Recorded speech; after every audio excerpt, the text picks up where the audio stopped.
लेकिन अब चूंकि घटना को हुए 80 वर्ष हो गए हैं, तो हमें थोड़ा दूरी से उसे देखना चाहिए कि वास्तव में भारत में हुआ क्या है।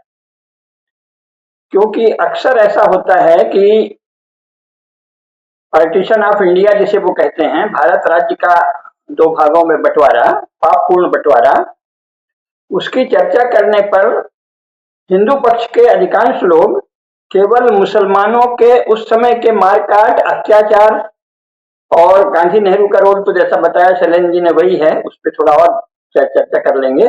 लेकिन मुख्य बात यह है कि ये इतिहास की दृष्टि से या समाजों की दृष्टि से क्या घटना है। जैसे कल जितने भी आयोजन हुए, राष्ट्रीय स्वयंसेवक संघ और भारतीय जनता पार्टी के लोगों ने भी बड़े आयोजन किए, किसी में भी ये नहीं बताया गया कि ये तो मजहबी उन्माद या मुस्लिम उन्माद की योजनाबद्ध क्रमिक सफलता है जिसमें हिंदू नेताओं ने सहयोग किया। ये कोई अचानक घटी घटना नहीं। जब तक हम इसे मजहबी उग्रवाद या मजहबी उन्माद के विविध चरणों के रूप में नहीं देखेंगे, तब तक आगे भी ऐसा ही होता रहेगा। ये घटना 1946 को नहीं घटी है। अभी थोड़ा समय है तो बहुत सरसरी तौर पे मैं एक दृष्टि डालूंगा। मुख्य बात यह है कि जब अंग्रेज आए यहाँ पहली बार व्यापार के लिए, तो उनको सबसे ज्यादा अपने निकट लगे मुसलमान कुछ चीजों में कि उन्हीं के जैसे खाने पीने में भी म्लेच्छ हैं, सफाई भी नहीं रखते, कोई आचरण की पवित्रता पर जोर नहीं करते, और दूसरे उनका यहाँ कोई खास हैसियत नहीं थी, तो वो लालचवश मुसलमानों को व्यापार की छूट दे देते थे। तो अंग्रेजों ने शुरू से ही ये तय किया कि हम मुसलमानों को यहाँ महत्व देंगे। तो इस प्रकार वो भारत का जो मुख्य समाज है हिंदू, उसके विरुद्ध उनकी योजना बनी। 1858 में पहली बार जब बहुत सारे हिंदू राजाओं से और कुछ मुसलमान जागीरदारों से भी संधि करके अंग्रेज आए, तब भी उन्होंने यही योजना बनाई कि भारत में अपने साथ जो यहाँ का मुख्य समाज है उसके जो शत्रु हैं मुसलमान, उनको साथ लिया जाए। और 1905 में उन्होंने इसीलिए बंगाल के विभाजन का प्रस्ताव रखा। वो उनका एक तरह का परीक्षण का टेस्ट था, क्योंकि तब तक उनकी राजधानी कोलकाता में ही थी, पूरे देश में उनका कोई प्रभाव ज्यादा हुआ नहीं था। उत्तर भारत में था और थोड़ा मद्रास में था, बाकी जगह नहीं था। तो कोलकाता उन्होंने राजधानी बनाई थी, तो उन्होंने सोचा कि यहाँ से हम और फैल सकें, इसके लिए उन्होंने बंगाल के विभाजन का प्रस्ताव रखा। तो बंगाल के विभाजन पर प्रचंड विरोध हुआ। श्री अरविंद थे, देशबंधु चित्तरंजन दास थे, बहुत सारे लोग, और इधर लोकमान्य तिलक आदि ने भी विरोध किया, सारे देश विरोध हुआ। तो उनको बंगाल का विभाजन वापस लेना पड़ा, लेकिन उनके मन में योजना वही बनी। तो जो उन्होंने 1905 में किया था, चरणबद्ध रूप से वो 1946-47 में उसे करने में समर्थ हुए। इसका मतलब भारत को कमजोर करने का एक ही तरीका है कि यहाँ हिंदुओं को कमजोर किया जाए, और जो हिंदुओं के संहार की या हिंदुओं से घृणा की या हिंदुओं के विनाश की बात करते हैं, ऐसे समुदाय को, यानी हिंदू द्रोही और धर्मद्रोही और जो पिशाच की तरह आचरण करने वाले लोग हैं, उनको साथ लिया जाए। तो ये अंग्रेज तो सब प्रकार के थे। बहुत से अंग्रेज ऐसे भी थे जो भारत के प्रशंसक थे, भारतीयता के प्रशंसक थे। देखिए, इसमें पहले तो ये जान लेना चाहिए कि अंग्रेज हो या कोई भी यूरोपीय नेशन स्टेट हो, वो कोई एक इकाई नहीं, वहां बहुत सारे समूह हैं। इंग्लैंड में भी तरह तरह के लोग थे, कुछ बड़े भारत से मुग्ध थे, हिंदू समाज से बड़ी प्रशंसा करते थे कि हिंदू समाज बहुत श्रेष्ठ है, हमको इससे सीखना चाहिए, परिवार कैसे चलाते हैं, जीवन कैसे सुंदर रहता है, आपस में मिलजुल कर कैसे रहते हैं, ये सब था। लेकिन जो शासन करना चाहते थे, जिनको लगता था कि ये तो गजब का क्षेत्र मिल गया है, यहाँ से तो हम शायद अनंत काल तक धन लेते रहेंगे, वैभव हम अपना बढ़ाते रहेंगे, लूटपाट करते रहेंगे, बस इनको लड़ाई रहो, तो वो अपनी चाल चलते थे। तो जब हम लोग अभी बात कर रहे हैं, तो अंग्रेज राजनीतिज्ञों, कूटनीतिज्ञों, यानी जो भारत में शासन करना चाहते थे, उनकी बात कर रहे हैं। अंग्रेज जाति में एक से एक भले लोग थे, उनकी इस समय बात नहीं कर सकते, नहीं तो कोई बात होगी ही नहीं। तो उन्होंने ये योजना जो की थी वो सफल हुई। अब इसमें मुख्य बात यह है कि 1858 में भी बहुत सारे हिंदू राजाओं से उन्होंने संधि की थी, जैसा रानी विक्टोरिया ने 1 नवंबर 1858 को घोषणा की थी कि हमारे भारतीय राजाओं से जो संधि है उनसे हमारी मित्रता है और हम उनकी सीमा में कोई हस्तक्षेप नहीं करेंगे, उनके राज्य संचालन में कोई हस्तक्षेप नहीं करेंगे, उनके उत्तराधिकार प्रथा में कोई हस्तक्षेप नहीं करेंगे, ये सब घोषणा की थी। तभी उनकी हिम्मत हुई भारत में आने की, नहीं तो वो तो घबरा गए थे। तो ये क्या है, ये वस्तुतः कोई गुलामी जैसी कोई चीज नहीं है। अंग्रेजों का, ब्रिटिश शासन का भारत में हिंदुओं और कुछ मुसलमानों के भी सहयोग से हस्तक्षेप था। तो वो जो शासन है भी उसे वस्तुतः हिंदू, मुस्लिम और अंग्रेज तीनों का साझा शासन कहेंगे। विशेषकर हिंदू अंग्रेज साझा शासन आधे भारत में था। इसको समझना चाहिए, क्योंकि राजनीति कैसे चलती है और ये जो बाद में प्रचार होता है उसमें बड़ी बड़ी बातें करके और सच्चाई छिपा दी जाती है। हम गुलाम हो गए, वो नरेंद्र मोदी जी भी बार बार कहते हैं हम गुलाम हो गए। इससे क्या होता है, हम घटनाओं के स्वरूप को नहीं समझते। वस्तुतः जो उस समय हो रहा था उसमें न तो उनको ससुरों को पता था कि हम यहाँ कोई मालिक हो गए हैं, और ना हिंदुओं को कोई ये भ्रम था कि ये हमारे मालिक हो गए हैं। ये था कि अच्छा ये ऐसे बढ़ रहे हैं, दांव पेच चल रहे हैं, और जो यहाँ के प्रमुख लोग हैं उनके आपस के राजनीतिक दांव पेच हैं बड़ी। क्योंकि न तो इंग्लैंड से कोई सेना आई थी सीधे युद्ध करने, थोड़ी सी सेना आई 1858 में, लेकिन वो भारत में जो हिंदू बहुल उनकी अपनी एक सिपाहियों का एक जमावड़ा था, जिसे वो आर्मी बाद में कहने लगे। आर्मी वो उस समय तक नहीं थी। तो उसका भारत के जो बहादुर हिंदू सैनिक थे उनका बहुत सहयोग लेकर वो आए थे। तो वो कोई इंग्लैंड ने भारत पर विजय प्राप्त नहीं की थी, इसको सदा याद करें। इंग्लैंड ने धूर्तता पूर्वक भारत के हिंदू राजाओं और कुछ मुसलमान जागीरदारों से सहयोग लेकर आधे भारत में हिंदुओं के और थोड़े मुसलमानों के सहयोग से शासन किया 90 वर्ष। इसको याद रखें। उससे भी बड़ी बात यह है कि प्रथम महायुद्ध में जब उनको लगा कि हमको तो जर्मनी यूं ही खत्म कर देगा, चट कर देगा, और भारत से जो सैनिक गए थे, जिसमें गांधी जी ने भी बड़ी सैनिक भर्ती की थी, उसके कारण चूंकि उनकी रक्षा हुई तो वो जान गए थे। तो पहली बार ही पार्लियामेंटो सुधार के समय यह प्रस्ताव आ गया था कि हम स्वायत्त शासन भारत को देके जाएंगे। यानी 1917 में अंग्रेज भारत से विदा होने की तैयारी कर लिए थे, सिवाय अपने कुछ हितों को संरक्षित करने के लिए। सब जानना चाहिए। यानी 1858 में आए हैं वो, और 1917 तक आते आते हाँफ गए। उनको लगा कि अरे बाप रे, इस देश में शासन असंभव है, यहाँ तो ऐसे ऐसे वीर लोग हैं, तो इनसे दोस्ती बनाए रखो और चले जाओ। लेकिन इस बीच ये सब बारीक चालें चलती रहती हैं ठंडी। साथ ही उन्होंने पहचान लिया कि ये जो गांधी नाम के सज्जन हैं अफ्रीका में, ये बहुत ही शातिर हैं, काइयां हैं, और इनकी अपनी महत्वाकांक्षा है और ये हमारा सहयोग करेंगे। तो इसीलिए वो उनको भारत लाए थे। तो 1917 के बाद जो चाल चली है, तो कांग्रेस जिन उद्देश्यों के लिए स्थापित हुई थी कि हम मुख्यतः हिंदुओं में और संपूर्ण भारतीय समाज में अपने अंग्रेजी परस्त लोगों की पैठ बनाएं, उसको लोकमान्य तिलक, बाल गंगाधर तिलक और विपिन चंद्र पाल और लाला लाजपत राय ने असफल कर दिया था। तो उसके बाद ये फिर कोशिश कर रहे थे कि फिर से हम कब्जा कर लें, तो गांधी इसके लिए लाए गए। और उस समय तक बहुत से लोग अंग्रेजों के प्रचार से और कई कारणों से उनसे आकर्षित होकर लंदन जाकर शिक्षा प्राप्त किए थे। और लंदन में उस समय की शिक्षा का अर्थ होता था बपतिस्मा भी मिलता था, और आधे ईसाई हो जाते थे जो लंदन से पढ़कर आते थे। जो जानबूझकर उनको जानने के लिए जाते थे वो अलग बात है, वो तो कोई कर्मकांड भले कर लिया बपतिस्मा का, पर अंग्रेजों को अपना शत्रु मानते थे जैसे क्रांतिकारी हैं। लेकिन जो लोग वहां श्रद्धा से पढ़ के आते थे वो आधे या कम से कम काफी सीमा तक ईसाइयत से प्रभावित हो जाते थे। तो अंग्रेजों की ये बड़ी ठंडी नीति थी दीर्घकालिक कि हम धीरे धीरे इनको ताकतवर बनाएं, ये सब जानना चाहिए। नतीजा ये है कि 1917 में अंग्रेज यहां से न जाएं, ये गांधी और इस तरह के जो दूसरे लोग थे ठंडे, मोतीलाल नेहरू, गांधी, इन सब के मन में आया कि भाई अभी मत जाओ। तो ये सब जो चाल चल रही है वो बड़ी बारीक चाल है। कोई भारतवर्ष का अंग्रेजों से संघर्ष नहीं हो रहा। ये लोग सोच रहे हैं कि अच्छा इनसे सीखकर हम यहाँ शासन करें और इनसे कोई सौदेबाजी कर लेंगे। और इसीलिए राजाओं से इनको द्वेष था। शुरू से ही गांधी, नेहरू आदि को हिंदू राजाओं से विशेषकर द्वेष था।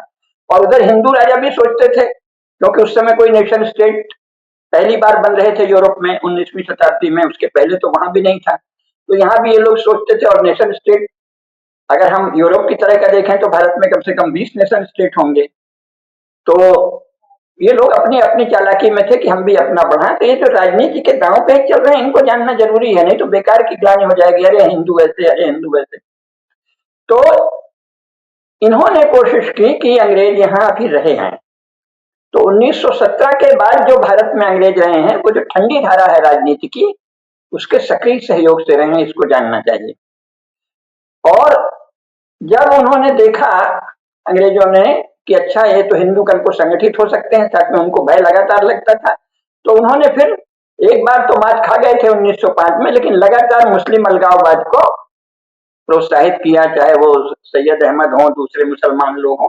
अपने जो वो भी इंग्लैंड हो आए थे, लंदन पढ़े लिखे मुसलमानों को और अपने प्रभाव में आए मुसलमानों को वो धीरे धीरे तैयार करने लगे। तो जैसा सैलेम जी ने बताया, वस्तुतः ये जो मुस्लिम लीग तैयार हुई थी या उसके उन्मादी गिरोह तैयार हुए, जो एक प्रकार से सिपाही ही थे, वो अंग्रेजों की योजना से हुए थे। स्वयं में मुसलमानों की ये हैसियत नहीं थी कि वो अपने बल पर ये कर देते अगर अंग्रेज पक्षपात नहीं करते, ये सदा याद रखना चाहिए। और उससे भी बड़ी बात यह है कि ये हिंदू नेता जो गांधी जी जैसे हैं, गांधी नेहरू वाली जो ठंडे कांग्रेस की ठंडी धारा के सहयोग से हुए थे, क्योंकि ये भारत के राजाओं से और जो सदा सनातन धर्म का पालन करने वाला हिंदू समाज था, उससे ये लोग थोड़ा अलगाव का भाव रखते थे। जो लंदन हो आए थे, इनको लगता था कि धीरे धीरे हम इस समाज को बदल देंगे। तो ये जो दांव पेच चल रहा है, ये बहुत गहरा, बारीक और ठंडा है। इसमें कोई ये नहीं है कि युद्ध के मैदान में आए और हरा दिया, इसको पूरे को जानना चाहिए। इस तरह चलते चलते समस्या यह है कि ये लोग देख रहे थे कि मुसलमानों को अंग्रेज बढ़ा रहे हैं एक आक्रामक और उन्मादी समूह के रूप में, तो हिंदू कहीं इनको पीठ में दें, हिंदू जो स्वभाव से वीर हैं, इसलिए इन्होंने शांति और अहिंसा का, गांधी ने सबसे बड़ा नाटक रचा। तो गांधी की शांति अहिंसा क्या है? हिंदू समाज और हिंदू धर्म से द्रोह और मुसलमानों की सेवा और अंग्रेजों की सेवा। इसको ठीक ठीक जानना चाहिए, क्योंकि ये राजनीति है, ये कोई धर्म का मामला, दर्शन का मामला नहीं है कि बहस करने लगे कि अहिंसा क्या है, शांति क्या है। भाई राजनेता है और नेता चाल चल रहा है। आज भी नेता बहुत चाल चलते हैं, हमारे मोदी जी भी और राहुल भी, सभी चाल चलते हैं। तो ये जो शांति और अहिंसा गांधी जी की है, वो चाल है, वो चाल है अंग्रेजों की सेवा और मुसलमानों की सेवा और हिंदुओं को कमजोर करना, ताकि धीरे धीरे सत्ता हमें मिले। इसीलिए धीरे धीरे मुस्लिम लीग जैसी संस्था बनी, ताकतवर होती गई, और 1940 के बाद तो बिल्कुल स्पष्ट हो गया था कि ये लोग मारकाट की तैयारी कर रहे हैं। तो गांधी ने, जवाहरलाल नेहरू ने और सारे ही कांग्रेस की ठंडी धारा ने हिंदू समाज को मुगालते में रखा, धोखे में रखा, इसलिए वो अपराधी हैं। जो सच्चा इतिहास लिखा जाएगा तो ये ध्यान रखना होगा कि हिंदुओं को मुसलमानों से मरवाने के लिए और अधिक से अधिक समय तक अंग्रेजों के अधीन रखने के लिए गांधी ने और उनके सहयोगियों ने शांति और अहिंसा आदि की बातें की। इसको राजनीति के धरातल पर देखना चाहिए कि ये एक राजनीतिक छल था, वंचना थी, ठगी थी। आज भी हो रहा है, आज भी बहुत से लोग कर रहे हैं, ईसाई मिशनरियों की भाषा बोल के। यूजीसी एक्ट वगैरह भी सब इसी छल की नीति से लाया गया है कि हिंदू समाज को कमजोर करो। तो हिंदू समाज को कमजोर करने के लिए ये तैयारी थी, और इसीलिए गांधी ने, जैसा बाकी सब बातें सैलेम जी ने पहले ही बता दी हैं, कि गांधी जी ने क्या किया कि पता था कि कलकत्ता में भयंकर मारकाट होगी, फिर भी लोगों को बरगलाए रखा। ये तो जो हिंदू समाज में सहज वीरता है, उसके कारण वो बाद में उसने ठीक से बदला लिया। लेकिन सच बात यह है कि जो जिसे ग्रेट कैलकाटा किलिंग अंग्रेजों ने भी लिखा है, वो जब 16 अगस्त को शुरू हुई है तो हिंदू समाज बिल्कुल तैयार नहीं था, अवाक था।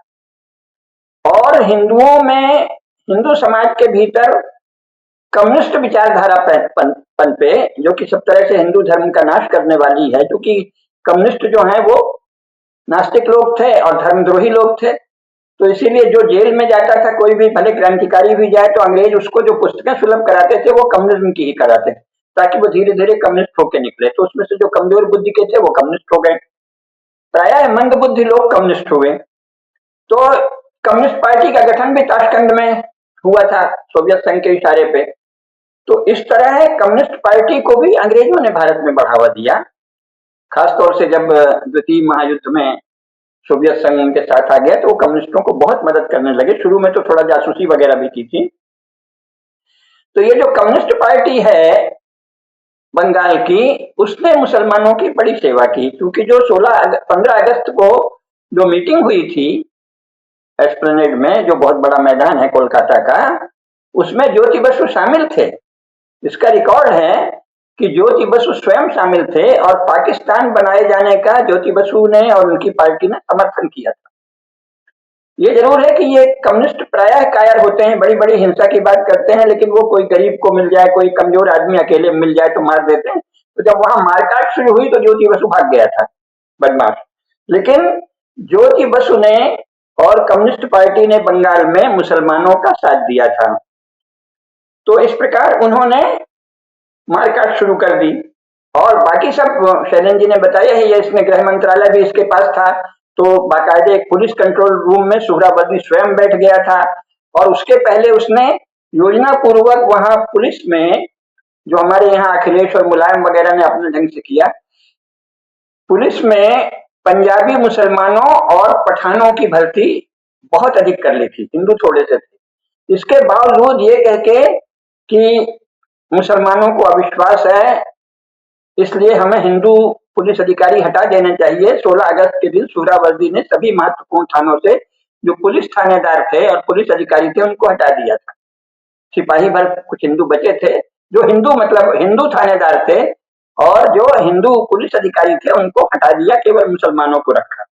और टोटल कंट्रोल सुहरावर्दी ने किया था और बुरी तरह मारकाट शुरू कर दी थी। वो तो गोपाल पाठा हैं या जुगल चंद्र घोष हैं, ये लोग जो अखाड़ा चलाते थे, पहलवान थे, इनको जब लगा कि बहुत भयंकर, क्योंकि पहले दिन 16 अगस्त को ही 17 की सुबह सारे कोलकाता में लाशें पटी हुई थी। हुगली नदी जो है उसमें लाशें तैर रही थी सैकड़ों, और जितने उसके वो जो छेद होते हैं, होल होते हैं शहरों में, मेन होल, सब में लाशें ठूंस दी गई थी और हिंदुओं की हत्या बड़े पैमाने पर हुई थी, बहुत भयंकर। और न जवाहरलाल गया वहां इस खबर को मिलके, और न गांधी गया। और गांधी ने 10 दिन तक कोई टिप्पणी नहीं की। 10 दिन के बाद पहली टिप्पणी गांधी की आई। नतीजा ये है कि पहले ही दिन 4000 हिंदू मार डाले गए, काट काट कर फेंक दिए गए, कुछ नदी में बहा दिए गए, कुछ मेन होल में डाल दिए गए, और कुछ की लाशें सड़कों पर सड़ रही थी। तब उसमें से स्वाभिमानी युवक जो वीर लोग थे वो आए, और कुल मिला के 20,000 तो आंकड़े हैं कि कम से कम 20,000 हिंदू मारे गए। फिर हिंदुओं ने जो मार शुरू की तो लगभग इतना ही मुसलमान भी मारे गए, लेकिन 1 लाख से अधिक हिंदुओं को उन्होंने बेघर कर दिया। और हालत ये थी कि स्वयं बिधान चंद्र राय, जो बाद में बंगाल के मुख्यमंत्री बने हैं, उनका घर भी जला दिया गया। बड़े बड़े, अच्छा, ये जो भद्रलोक है बंगाल का, जो गांधी जी के प्रभाव में था, इसकी तो क्या दशा थी कि अब कहा ही क्या जाए। ये बहुत बड़ा अक्षम्य अपराध है, शांति और अहिंसा के नाम से। गांधी जी ने का एक चेला बनता था सचिन मित्रा, वो 38 साल का युवक था बेचारा, वो गया मुसलमानों को समझाने, क्योंकि उनको बड़ा भरोसा था गांधी जी महात्मा हैं, बड़े वो हैं, मुसलमानों के हमदर्द हैं। तो उसको चाकुओं से, उसके बेटे को चाकुओं से गोद गोद के मार डाला और उनको भी मार के भगा दिया। इसी तरह है एक स्मृति बनर्जी थे, वो भी बड़े गांधीवादी थे, वो भी गए मुसलमानों को समझाने, उनको भी उन्होंने चाकुओं से गोद गोद के मार दिया। बहुत सारे लोगों को,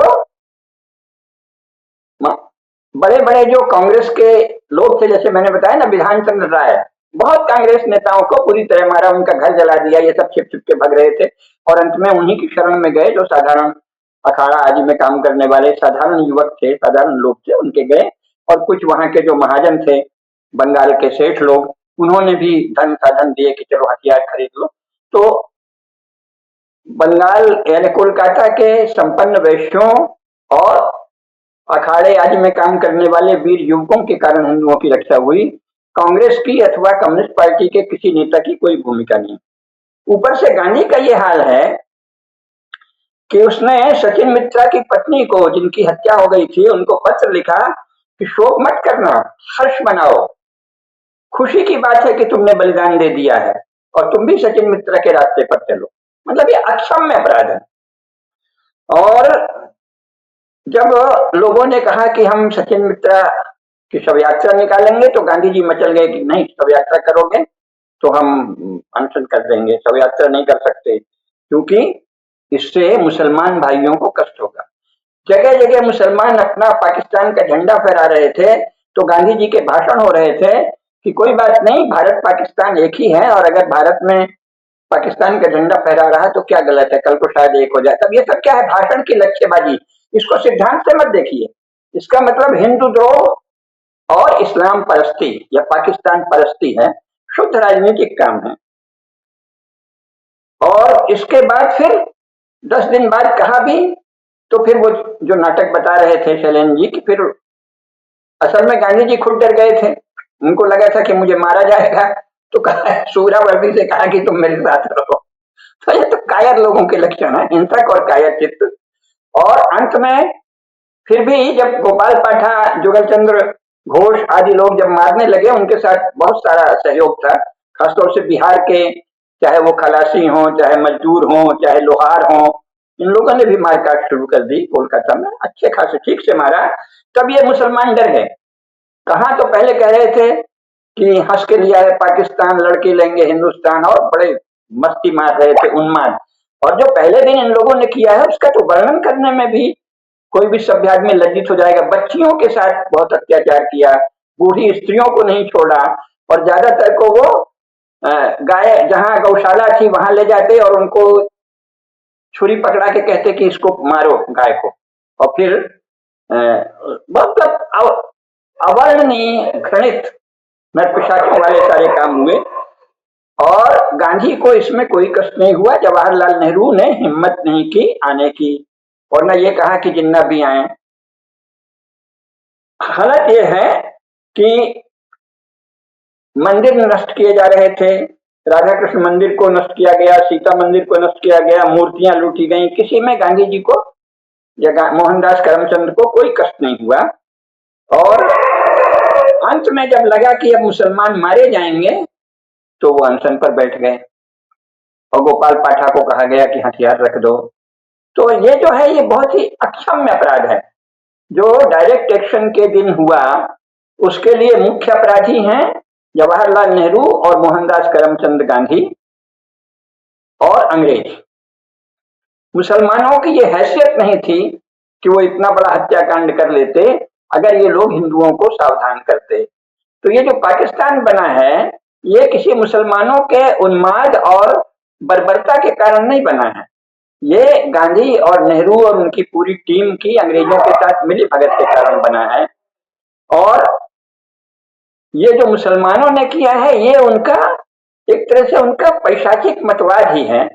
उसको धर्म कहना सबसे बड़ा अपराध है। और गांधी जी ने जो कई अपराध किए उसमें एक अपराध ये है जो इस समय सारे हिंदुओं में वो फैल गया है कि अच्छा इस्लाम भी कोई धर्म है, ईसाइयत भी कोई धर्म है। शास्त्र की किसी भी परिभाषा में न तो इस्लाम धर्म है न ईसाइयत धर्म है। कोई भी मुसलमान कभी इस्लाम को अगर वो पढ़ा लिखा है तो धर्म नहीं कहता, मजहब कहता है। कोई भी ईसाई अगर पढ़ा लिखा है तो क्रिश्चियनिटी को रिलीजन कहता है, धर्म नहीं कहता। लेकिन गांधी के कारण बहुत सारे पढ़े लिखे हिंदू आज इस अधम दशा में हैं शिक्षा के, कुशिक्षा के कारण, कि वो इस्लाम और ईसाइयत को धर्म कहते हैं। तो ये बहुत बड़ा छल हिंदू समाज के साथ हिंदुओं के नेताओं ने किया है। और ये जो घटना घटी है वो इस्लाम के नाम पर जो एक उन्माद है, जो बर्बरता है, पैशाचिकता है, उसके कारण घटी है। तो जब तक हम ये नहीं समझेंगे कि ये केवल वो जो जवाहरलाल ने लिख दिया था कि क्या है वो आदमी आदमी को मार रहा है, ये जो कम्युनिस्ट पार्टी के लोग फिल्मों में गए उन्होंने गीत के द्वारा भी यही भ्रम पैदा करने की कोशिश की, देख तेरे संसार की हालत क्या हो गई भगवान, कितना बदल गया इंसान। ताकि हिंदुओं में, क्योंकि मुसलमान को तो असर नहीं पड़ता, आप अगर कितना भी खूंखार वर्णन करते हैं कि ये नर पिशाच हैं, ये बच्चियों के साथ बलात्कार करते हैं, ये बूढ़ी स्त्री को भी नहीं छोड़ते, ये आग जला, तो हिंदू को केवल दुख होता है, हिंदू केवल कातर होता है। मुसलमान तो उससे ठठा के हंसता है और योजना बनाता है कि हम और करेंगे। तो ये जो इस तरह की बातें राजनीतिक घटनाओं के समय की जाती हैं ये स्वयं में अपराध है। जिस समय आपको वीरता, तेजस्विता और प्रतिकार की बात करनी चाहिए उस समय आप करुणा और ये सब करने लगे तो ये अपराध है। और ये जो कम्युनिस्ट लेखक थे, इप्टा के लोग थे, उन्होंने विभाजन में जो मजहबी उन्माद यानी मुसलमानों ने जो पैशाचिकता की थी, उसके प्रति हिंदुओं का क्रोध शांत करने के लिए जब इस तरह के गीत लिखे, इस तरह की फिल्में बनाई और इस तरह के उपन्यास लिखे। और हालत यह है कि वो भीष्म साहनी जैसे लेखकों का बाकायदे वर्तमान भाजपा सरकार भी दिल्ली में खूब बड़े गौरव के साथ उनका प्रचार कर रही है, जो पक्के हिंदूद्रोही और इस्लाम परस्त हैं। तो ये बौद्धिक रूप से अगर हम अक्षम रहे तो ये बार बार घटना होगी। बार बार इस्लाम को अगर धर्म समझा जाएगा और इस तरह की पैशाचिकता को अगर माना जाएगा कि नहीं नहीं वो तो उनका मजहब सिखाता है, तो फालतू बात है। हमको पहले तो अपना भगवत गीता या हिंदू धर्मशास्त्र पढ़ना चाहिए। कुरान पढ़ने का काम, हदीस पढ़ने का काम हमारे जैसे जो कोई विशेषज्ञ हो उनके हाथ छोड़ दें। औसत हिंदू जो सोशल मीडिया में इस्लाम के बारे में लिखते हैं वो बंद कर देना चाहिए, ये मेरा निवेदन है, पर मानेंगे नहीं। क्योंकि ये बताना कि इनको तो अधिकार है, उनको एक तरह की वैधता देना है, लेजिटिमेसी। कुछ अधिकार नहीं है, जब मारे जाते हैं तो सब अधिकार क्यों क्यों हो जाता है। भारत सरकार का ये कर्तव्य है कि सभी नागरिकों को एक समान व्यवहार करे, और कोई भी हिंसा करे, बलवा करे तो अभी के जो कानून है उसी में आप उनको दबा सकते हैं। लेकिन उसको ये कि नहीं तो मुसलमान की तो किताब में लिखा है, ये सब बातें नहीं करनी चाहिए। मान लेना चाहिए कि हम कुछ नहीं जानते उनकी किताब के बारे में, हम इतना जानते हैं कि तुम जो कर रहे हो वो दंड के योग्य है, दमन के योग्य है। तुम आग लगा रहे हो तो हम तुम्हारे घर में आग लगाएंगे, तुम मार रहे हो तो हम तुमको मारेंगे। केवल ये बातें करनी चाहिए। उनकी किताब में क्या लिखा है ये वो बताएं ना। किसी मुसलमान की हिम्मत नहीं है कि सार्वजनिक रूप से ये बताए कि हमारी किताब में लिखा हुआ है कि हम तुमको मारेंगे। किसी मुसलमान की हिम्मत नहीं है कि सार्वजनिक रूप से ये बताए कि हमारी किताब में लिखा है कि हम बलात्कार करेंगे। करता है, हिम्मत नहीं। हमको बढ़ चढ़ के नहीं कहना चाहिए कि इसकी पुस्तक में लिखा है। हम नहीं जानते तुम्हारे क्या लिखा है। कानून भारत का ये कहता है और हमारे शास्त्र ये कहते हैं कि हम तुमको मारेंगे, तुम हमको मारोगे तो हम तुमको मारेंगे। जिन मोहि मारा तिन मैं मारा, हाँ? और तुम हमारा घर जलाओगे तो हम तुम्हारा घर जलाएंगे। और शासन को निष्पक्ष रहने के लिए दबाव डालना चाहिए। तो ये जो विभाजन की घटना घटी है, ये मजहबी उन्माद जो इस्लाम के नाम पर होता है, यानी दूसरों को नष्ट करना और ये मानना कि दूसरे केवल सीधे हम उनको मुसलमान बनाएंगे, अगर वो इस्लाम कबूल कर ले तो ठीक है, नहीं हम उनको नेस्त नाबूद कर देंगे। ये कहने वाला भारत में नागरिक रहने का अधिकारी ही नहीं है। तो इस पर दबाव डालना चाहिए कि हमारा जो शासन है वो संविधान के अनुसार प्रत्येक गैर हिंदू को भी नागरिक आचरण करने को विवश करे, और जो नागरिक आचरण नहीं करें, जो भारत के किसी भी जो भारत का बहुसंख्यक धर्म है उसके नाश करने के दिन में 5 बार घोषणा करें, उनको भारत में नागरिक रहने का अधिकार नहीं है। अब तो ये कहना चाहिए। तो अगर ये नहीं करेंगे तो इससे मजहबी उन्माद को, इस्लामी उग्रवाद को लगातार लगातार जो है बढ़ावा मिलेगा। गांधी को नाथूराम गोडसे ने मारा तो उसको लेके बड़ा हल्ला बिलाप होता है, लेकिन गांधी जी ने कितने हिंदुओं की हत्याएं कराई, कितने हिंदुओं को मरने दिया, और ये सब पता था। ये बिल्कुल मत मानिए कि वो अहिंसा के कारण, क्योंकि अगर अहिंसक होते तो गोपाल पाठा से ये विनती नहीं करते, जुगल चंद्र घोष से, कि तुम हमारे घर की पहरेदारी करो, क्योंकि वहां सुहरावर्दी भी था। तो सुहरावर्दी की रक्षा में इन्होंने गोपाल पाठा और जुगल चंद्र घोष को कहा कि आज रात तुम पहरेदारी करो। नहीं तो सुहरावर्दी को हिंदू लोग उस दिन ठिकाने लगा देते, और ये सब कायर की तरह डर के कांप रहे थे। लेकिन गांधी ने जानबूझकर सदा मजहब के नाम पर जो नरपिशाच लोग हैं उनका पक्ष लिया और उनकी रक्षा की, ये जानना चाहिए। इस प्रकार गांधी का और जवाहरलाल नेहरू का और सभी ठंडी धारा के लोगों का अक्षम्य अपराध ये है कि उन्होंने भेदभाव किया, भारत के नागरिकों के मध्य भेदभाव किया, हिंदुओं के विरुद्ध सदा अन्यायकारी नीतियां चलाई, मुसलमानों को सदा अमानवीय व्यवहार करने को, उनको मनुष्य नहीं माना। गांधी और नेहरू की समस्या ये है, और लोग भी जो उनको कुरान हदीस के हवाले उनको छूट देते हैं, यानी वो उनको मनुष्य बनने को विवश नहीं कर सकते। हमें मालूम नहीं कि आपकी किताब में क्या लिखा है, तुम हमारे साथ मानवीय व्यवहार नहीं करोगे तो तुमको भारत में रहने का अधिकार नहीं है। इस बात को बहुत ही व्यापकता से उठाना चाहिए। और ये जो विभाजन हुआ है, ये मजहबी उन्माद को हिंदुओं के द्वारा, हिंदुओं के एक वर्ग के द्वारा सहयोग देने के कारण संभव हुआ है। दुर्भाग्यवश हिंदुओं के एक वर्ग द्वारा अभी भी यही सहयोग दिया जा रहा है। एक संगठन है जो कहता था कि हम हिंदू धर्म के लिए काम कर रहे हैं, अब तो वो कहता है कि वो भी हिंदू ही हैं। मुसलमान भी भूले हुए हिंदू, मतलब फिर तो हर हत्यारा जो है वो भूला हुआ पुजारी है, कुछ भी कह दो। तो पागलों का प्रलाप, बड़े बड़े संगठनों के नेता बनकर पागलों जैसा प्रलाप करते हैं। ये कहना कि मुसलमान भी भूले हुए हिंदू हैं, तो पागलपन है। जो रोज घोषणा करता है कि हम हिंदू धर्म का नाश कर देंगे, हम भारत में हिंदुओं को नहीं रहने देंगे, ला गरबिया ला शर्तिया इस्लामिया इस्लामिया पोस्टर चिपकाए जाते हैं, उनको कहना कि ये भूले हुए हिंदू हैं, तो ये क्या है? ये हिंदू द्रोह है, धर्मद्रोह है।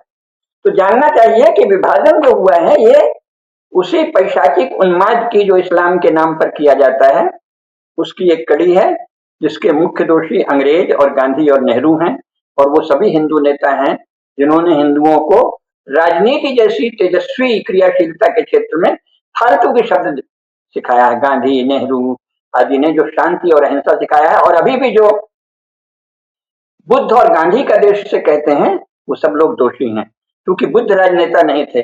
और बात हो रही है राजनीति के समय, देश तो ये फिर ब्रह्म की उपासना वालों का है, तो वो विषय अलग है, वो क्षेत्र अलग है, और वो तो संसार में और कहीं नहीं है। तो जब राजनीति की किसी भी राजनेता को ये अधिकार नहीं है कि वो कहे कि भारत बुद्ध का देश है, क्योंकि भारत तो राजनीति में तो फिर हमारे यहाँ जो भगवान श्री राम, भगवान श्री कृष्ण से लेकर जितने महान राजपुरुष हुए ना, उनका देश है। राजनीति में राजनेताओं की बात करो, बुद्ध कोई राजनेता नहीं थे, वो तो राजनीति छोड़कर आए थे। और गांधी जो है वो एक, गांधी के जो भी आदर्श थे उसमें उस कसौटी पर सब प्रकार से विफल व्यक्ति हैं। उन्होंने हिंसा का परोक्ष समर्थन किया। हमारे यहाँ कहा जाता है कृत, कारित और अनुमोदित 3 प्रकार के पाप होते हैं, तो हिंसा को उन्होंने कारित यानी करवाया और उसका अनुमोदन किया। तो गांधी जी चित्त से हिंसक व्यक्ति हैं और हिंसा के समर्थक व्यक्ति हैं, ये समझना चाहिए। और राजनीति में अहिंसा की जो बात करें वो धूर्त होता है। राजनीति में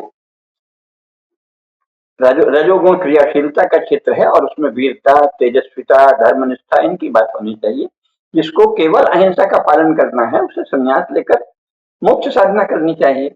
जीवन तो वीरता से चलता है, तेजस्विता से चलता है। तो गांधी जी ने और बाद में गांधी के चेलों ने, आज तक जो लोग भारत को बुद्ध और गांधी का देश बताते हैं, उन सब लोगों ने हिंदू समाज के साथ बहुत बड़ा अन्याय किया है और कर रहे हैं। और ये जो विभाजन है ये अपने आप को मजहब की आड़ में पैशाचिकता, हत्या, हिंसा और उन्माद और बर्बरता के दुष्कर्म करने वाले लोगों की एक सामूहिक विजय है, और भविष्य में भी वो ऐसी विजय की तैयारी करते रहेंगे अगर हिंदू सावधान नहीं हुए। विभाजन को इस रूप में देखना चाहिए। मैं कहता हूं।